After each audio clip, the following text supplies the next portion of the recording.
guys, my name is Cassie Crow, author of the Wayward Haunt series. In my previous two videos in this series, I discussed the way I outlined my story for book 3, which is called The Dark Divide.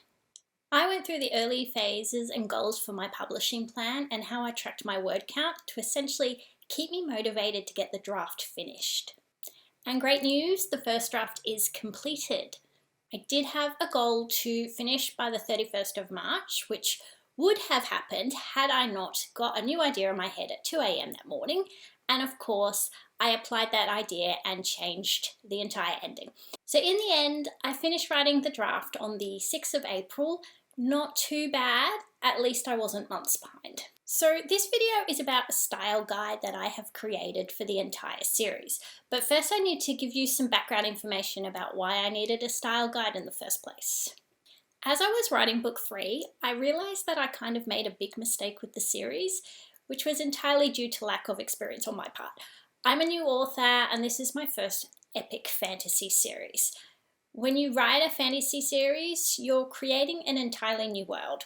There are different laws, different customs, different cultures, different magical abilities, different creatures, different social groups, the list goes on. I thought, having completed books 1 and 2, that I was confident in understanding the world I'd created for the series, but as I was writing book 3, so many questions popped into my mind. I couldn't remember when certain events had occurred. I was thinking, wait, did that happen 20 years ago, 30 years ago, 100 years ago? And characters too. As I was writing descriptions, I couldn't remember if a character had green eyes or blue eyes. In the end, I just went with whatever was in my head for the first draft because it's a draft and I'll be going through several edits anyway. But I realised once I finished writing the draft, I needed to read books 1 and 2 in the series again and take notes. Essentially, I needed to create a style guide so I could refer back to the notes, which is going to make editing The Dark Divide so much easier and hopefully make books 4 easier to write too. So let's take a look at the style guide. It is nothing flashy. Just a simple Excel spreadsheet with a number of different sheets. I have one for characters, world and environment, objects and talismans, sayings that are unique to this world, the magical abilities that the casters have, the types of creatures that are in this world, group societies, and events that have occurred in the past. As I read the books and came across these items, I just added them to the spreadsheet. Let's take a look at the characters. Yes, there are quite a lot of characters in books 1 and 2, and I'm only going to be adding more as I continue to write the series.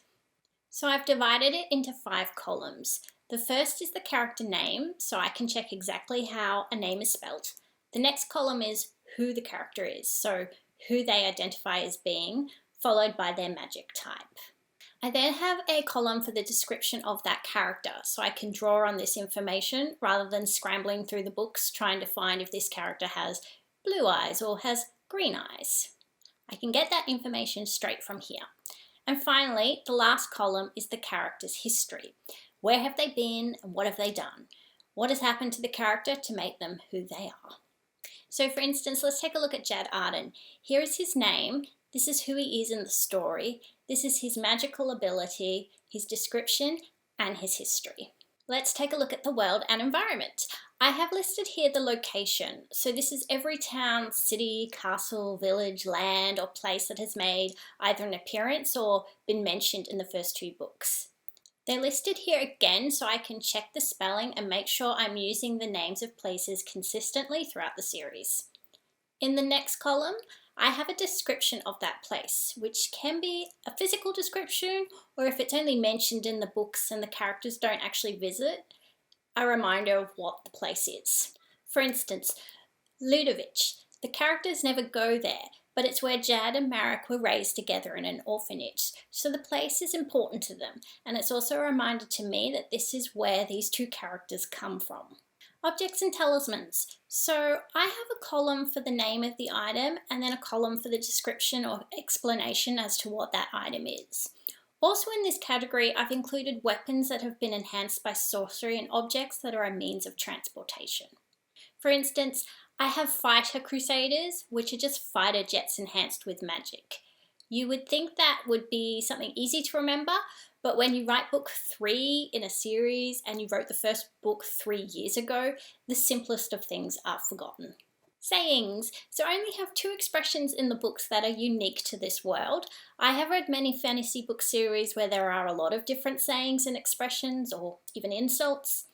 Who knows, I may be creating more unique sayings in later books in my series, so I think it's important to write down what it means so it can be used consistently later on.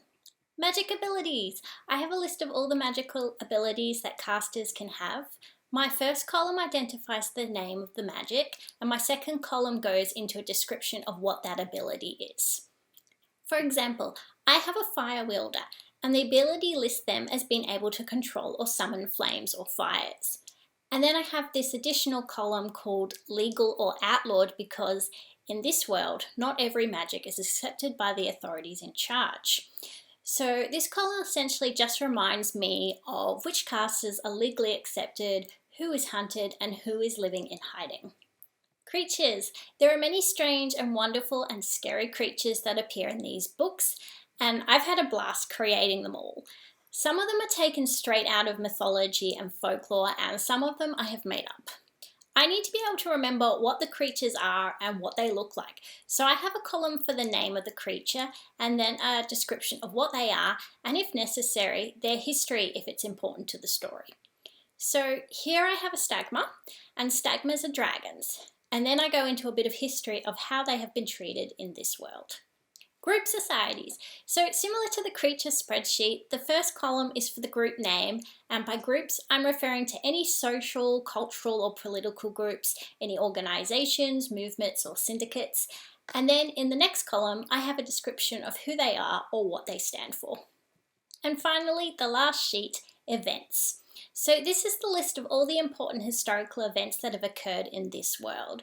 And you might be thinking, gee, that's not many. And it's not. I like to keep the history in my books simple. In the past, when I have read a fantasy novel or a series, and it has an overly complicated history where it mentions lots of names and places with unusual spellings and goes into a lot of detail about the culture and the history of places, it tends to just put me off. There's just so much detail, and I can't possibly take it all in and remember everything. Personally, for me, it detracts from the story. I want to read about the characters and the journey that they're on, so that's why I try to keep events in my own stories at a minimum. My second column notes what that event was. So there you have it, my style guide for the Wayward Haunt series. I will create one of these for every series I write from now on, even standalone novels, because it will save me so much time in the future.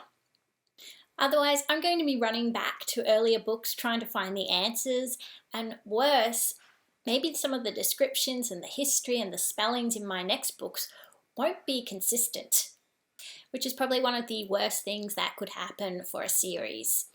If readers are going to binge read a series and they're finding inconsistencies and errors in the story from book to book, that's not a good look. If you're a writer and you'd like to use this idea for a style guide, but maybe you're not fond of keeping it in a spreadsheet like I do, you can use Plottr.